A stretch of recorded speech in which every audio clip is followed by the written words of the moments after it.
Do you know what's hilarious? The amounts of crime that exist in our free markets. Well, let's talk about a little bit of crime. Oh, wait, I mean transparency, right, Gary? Hey, where you going? Get back here. We need you. We got this today from Mr. Gensler. We are blessed with the most sophisticated and most innovative capital markets in the world.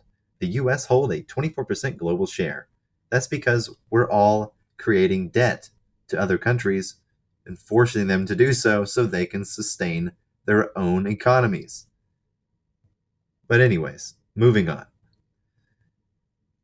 I imagine this is where Gary lives, in a gingerbread house, because he's a gingerbread man who doesn't really do much of anything.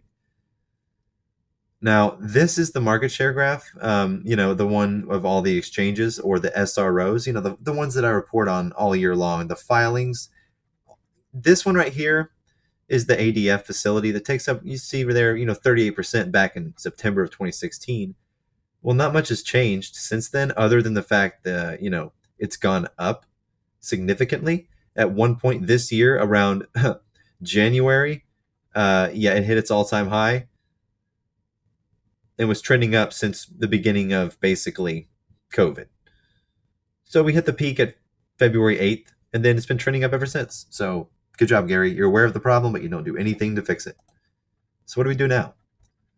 But it's just a glitch? Yeah, no, that's what I hear from everybody. It's just a glitch. That's what the SEC lawyer told me. That's what you tell everybody. That's what a lot of people tell me. However, if that's the case, why would you keep sending me emails about the ADF facility and how it's going to be updating into nanoseconds? It's going to be updating its rules.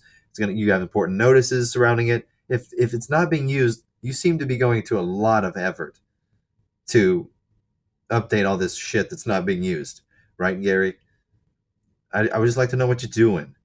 Because you're so transparent, I should know the answer to this question, but I don't. I mean, come on, bro. And then you got this guy. Okay, I don't know if you know this, but Berkshire Hathaway's gone up after hours the last 3 days. A little bit smaller each time. The first time it was over 50%, and it trades over $400,000. So the fact that it was up that much on three individual ticks, at the time in sales, it's right there for you to see. His answer for that is quite hilarious. Yes, we know, Gary, that's a little bit of crime. I know, it's okay. You can hide behind your words. Go for it. It just went up a little bit today. I know, man, but it's still crime. That 1% on a $400,000 stock is a lot. So, oh, Gary. On top of that, I would like to know the answer to one question. If there's no outflow reported on a stock ticker, how the hell is there red candles and why is it moving? Is it just for show, Gary? Is it all just a facade? Is it really does it really not matter? Because that's what it seems like. There has not been any outflow or inflow as far as large institutions, big buys for 2 days. So why is this happening? And then why is this happening? It makes no sense. But hey, the reason I have all these questions that you don't ever answer is why the market is so transparent. And then you got this retard. Excuse my language. This guy, this guy expects us to believe that his shares briefly soared, and by briefly, I'm talking like the entire after hours, to $661,504, a price at which this Nasdaq should not have been able to go to, because the cap was like 500 something thousand. So what doing?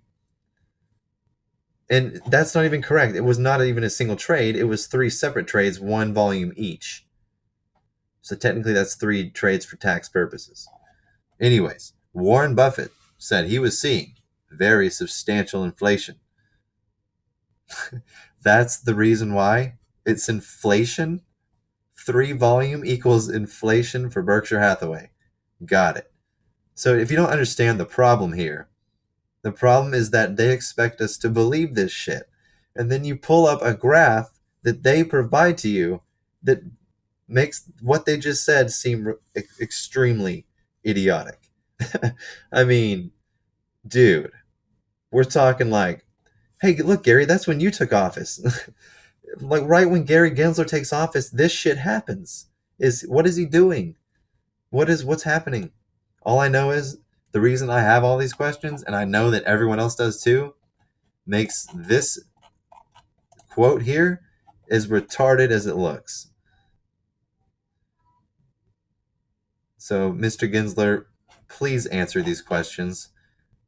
Besides this, I don't want to hear these words anymore. They mean nothing. Okay? Anyways, have a good one.